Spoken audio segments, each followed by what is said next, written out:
So we wanted to kick off when we're talking about the consumer and the importance of obviously food. So we're going to start with food, look at some of the other pieces, but food and home pricing.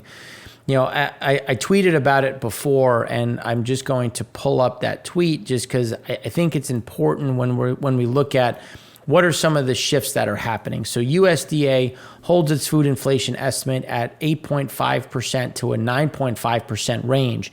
So again, it's a wide range, and we're obviously towards the higher end of that after it raised it the last 6 months. So the better piece here is that they stopped raising it because they've been raising it every month, but they did increase various categories, and including eggs. So eggs, which went to a range of 24.5% to 25.5% from 19.5 to 20.5%. So you saw almost a 4% increase in egg prices. And it was funny because my mother took me out for lunch for my birthday, and one of the first things she said to me when we sat down, she's like, "What happened to eggs?"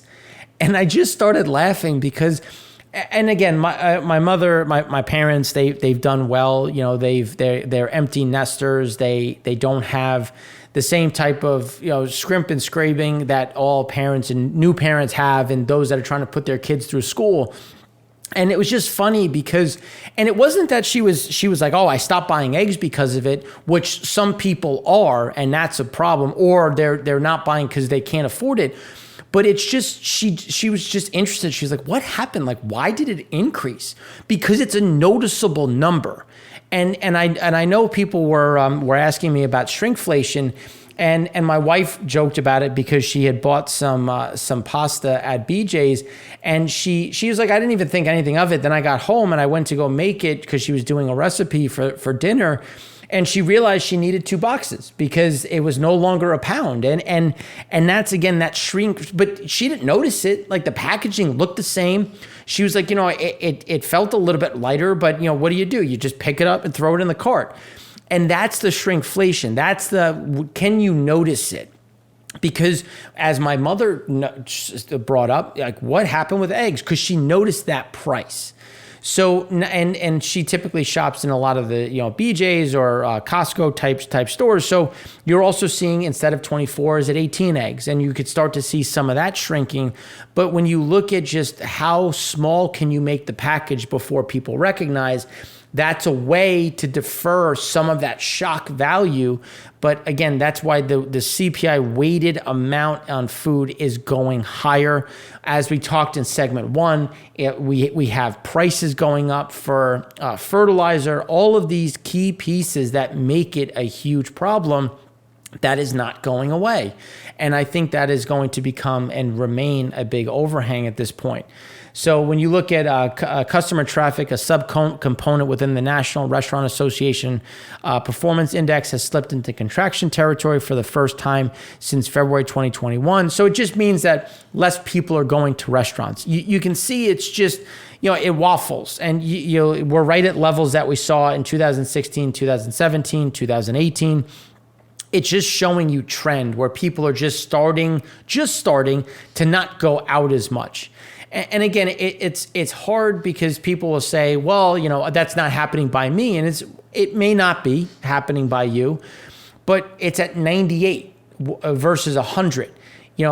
Can you find 2 less people out of 100 that are not in the restaurant? Like, can you even recognize that you're still going to wait for a table? You're still like, so it's a bit misleading where people immediately say, if I have to wait, therefore it's not contracting. It's like, well, no, you could be at a good restaurant. There could be some of the ancillary ones or the ones that are feeding or serving a different income level. So there's a lot that comes into a national number. And that's what I like to stress is it's a national number. So you have to put that into context when you're thinking about your experience at your restaurant in your town. It's very different because every area is going to be impacted differently, but it's still showing that there is that, again, that little eat into consumer discretionary to consumer spending. So then when we take that to the next level, and now we turn to housing a bit as we kind of marry housing with employment. New home sales and buyer traffic, not surprising to see them go down. And to reiterate, as we did in segment 2, Case-Shiller house price and the regression down. So when you look at it, as housing goes, so goes the economy. Home sales have already tanked and home prices are next. So again, it's one then the other. They don't happen simultaneously. Pricing, as we've said multiple times, is emotional. People form an attachment to their homes. And so they're not willing to accept what the market will bear, which is why prices will hold in longer. But based on new home sales, buyer traffic, the trend is moving in that direction. All the while, job cuts are picking up. When you look at the key finding, this is from the PwC PricewaterhouseCoopers survey of over 700 U.S. executives and board members, is that 50% have reduced headcount or plan to, 52% have implemented hiring freezes, and over 40% are rescinding job offers. I unfortunately have some friends that have had their job offers rescinded. They thought that everything was signed, and then all of a sudden it was just gone. And it's in the past that was a legal issue, but post-COVID nobody cares. And this is, I think, the bigger issue of what is to come when you look at that, because typically, and this is one of the things that we've talked about, is you can have jobs going up, or jobs being added when you look at non-farm payroll, even as you start a recession, because this takes time. You plan for it. Who are we cutting? You're not just walking in and saying, yeah, we need to fire 10% of the workforce, so you're gone. No, it's like who's poor performing, or do we see some lightening up on the load? Like there is some. As somebody who has been let go, you like to think that there was some strategy behind it, and for someone who has also had to fire people, and the directive, you can say it is a bit more less structured than it has been. But again, they're still planning, there's still something. So this is coming down that pike. Now, the reservation wage, so lowest wage at which respondents would be willing to accept a new job. So this is the other problem. So even as you have that planning coming through, people still want to get paid. And it's because when you look at inflation, it's like, look, if I'm leaving my job, I need to get paid to leave this job. I'm not going to do this for a lateral move. I want to make more money. And based on where inflation is and my costs are, I should be making more money. So the average reservation wage, lowest pay Americans are willing to accept, rose 5.7% year on year to nearly $72,000 in July. Self-reported wage surged during pandemic before it was hovering just above $60,000. So think of it this way, a 5.7% increase with inflation at 8.9%. So just to give you into context that yes, you're still you want a bigger wage, but percentage-wise, you're still not even covering your inflation bump. So again, just give you an idea of why, this number, it looks shocking, but it really isn't when you put it into context. Then when we look at the share of U.S. population working or looking for work, this is, again, coming back to what we were describing before of can you afford it? And as we've been highlighting, is a lot of people can't. You look at healthcare, you look at dry cleaning, you look at childcare. All of these things are up double digits, and it's just crushing, which is leaving people home. Share of U.S. population working or looking for work percentage changed based on since February. And it's not surprising, some college associate degree and high school graduates are the ones coming down because, again, those are the people that are not going to get paid the most. So if you have a couple, maybe the husband went to college, the wife didn't, or vice versa, the person that doesn't have the degree will stay home because the person who does have the degree is more hireable and will get a better salary. So that's where you start to see a lot of these shifts.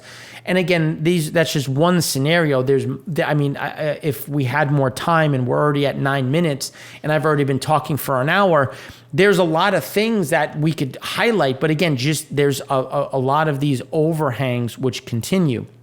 U.S. Household Pulse Survey, percent of households using means to pay expenses.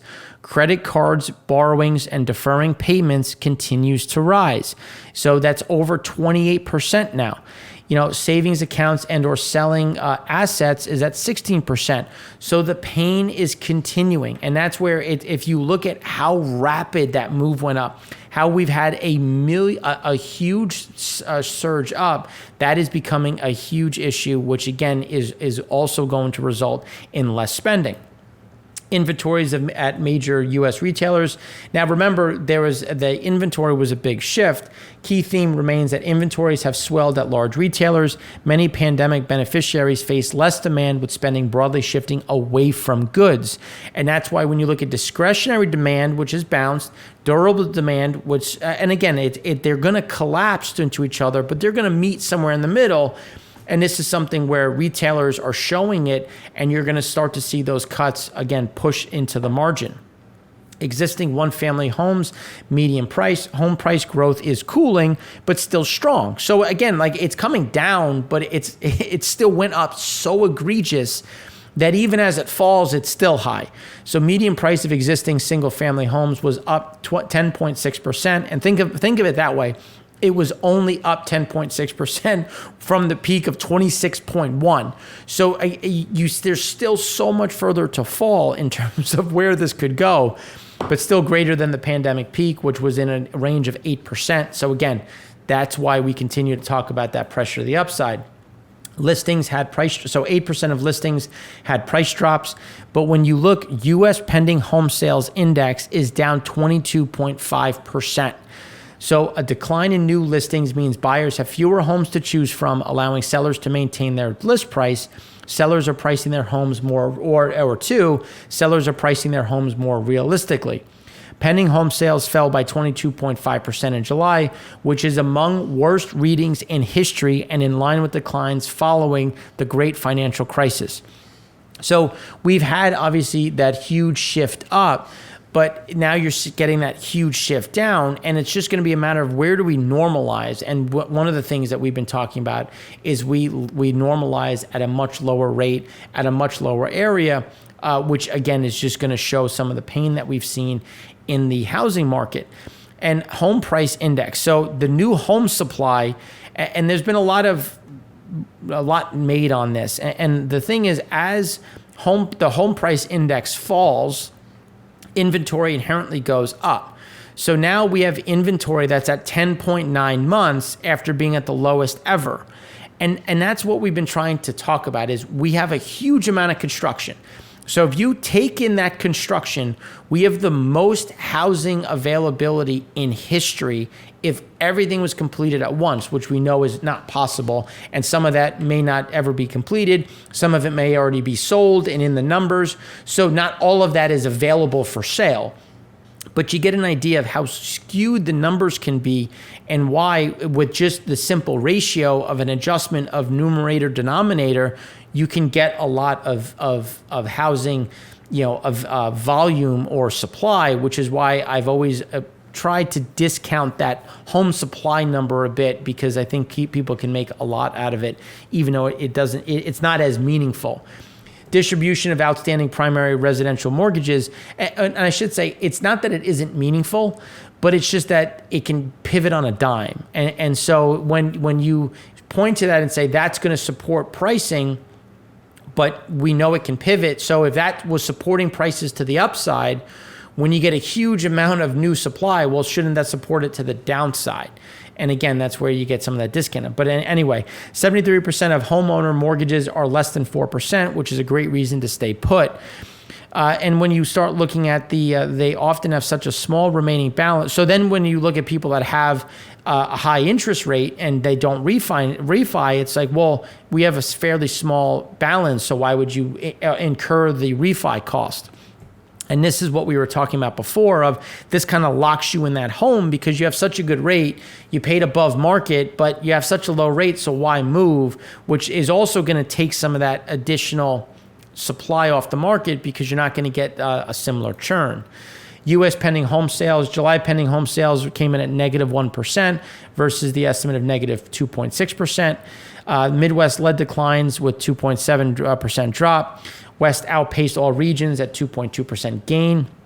Monthly bill on typical home with 20% down payment rose to $1,841 in 2Q, which is up 50% from a year earlier, which again is why the affordability has been such an issue.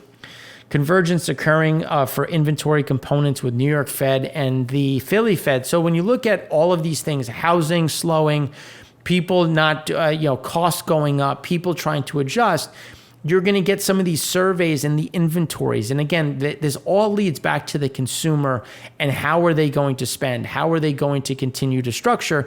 And it's going to impact businesses, but it's also going to impact, obviously, as we said, the affordability side. Home buyer affordability, fixed mortgage index has collapsed to its lowest since 1989.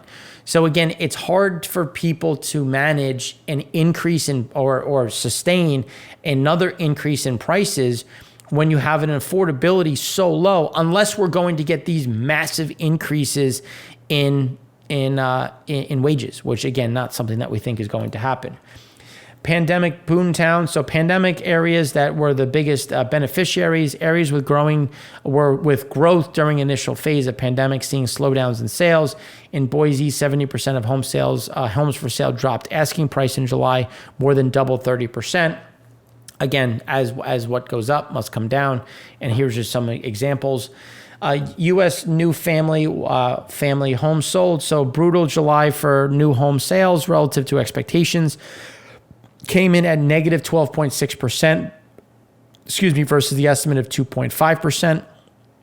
Annualized total blue now at the lowest level since beginning of 2016, while median new home price is up 8.2% to $439,400, with a month's supply being up to 10.9 months of supply. So again, you're seeing that huge pivot that we've continued to talk about.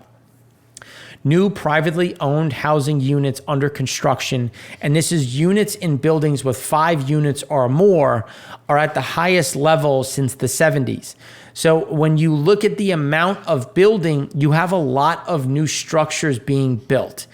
And I that's why I see these things about supply, and it's like, guys, like I'm not making these numbers up. Like this is from the Fed. I'm using Redfin and Fed and consultancies and PwC. Like these are reputable areas that are all saying the same thing. So when someone says there's no construction, we have a shortage, it's like, so these aren't real? Like, are we in a Chinese ghost city? So that's where I think there's some of this disconnect.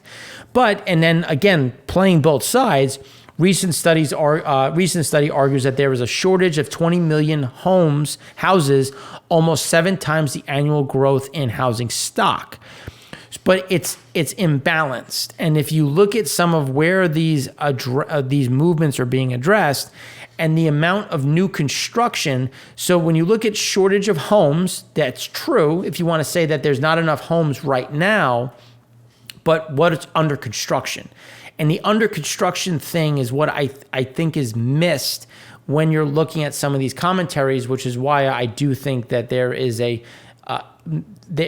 it's not going to be as dire as some expect. And as this new construction comes to market, that will address some of these issues, especially as you get a pivot with U.S. existing home inventories right back to where we were in 2021 at 1.3 months. U.S. existing homes month supply at 3.4. So house inventories are running at last year's levels. However, the situation is much worse when measured in months of supply. The difference is due to slower home sales, but then you're getting more of those. Now, these are showing you what it was prior to the new data. So you can see how quickly it can flip as people just stop buying, which is why mixed with the calculation and the new construction, you kind of get an idea. So then when you put it all together of months completed, completed, under construction, not yet started, we're at a record high and under construction. So new home sales, months of supply by stage of construction. So under construction, you're looking at a massive amount of new homes. So new home sales decreased sharply, record months of unsold inventory under construction. The inventory of new homes under construction is at 7.33 months, a new record and well above the normal level. Again, this is the biggest driver that we continue to see to kind of offset some of these views of, not enough homes that are in the market. 6-month change in new single-family home sales has reached negative 38.5%, which is the worst since April 1980 and the second worst on record, just to kind of put it into context when you're looking at the 6-month percent change.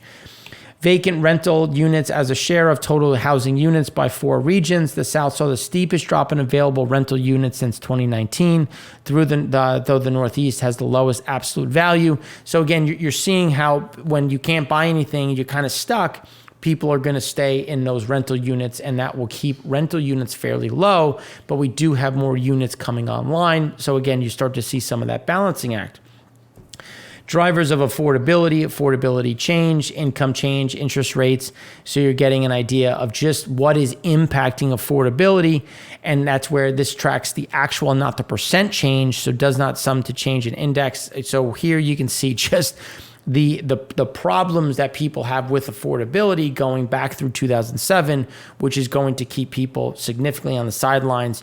And then just highlighting again why this level is very sustainable, if you will, on this rise up, because we don't see anything really changing on the housing front or getting better.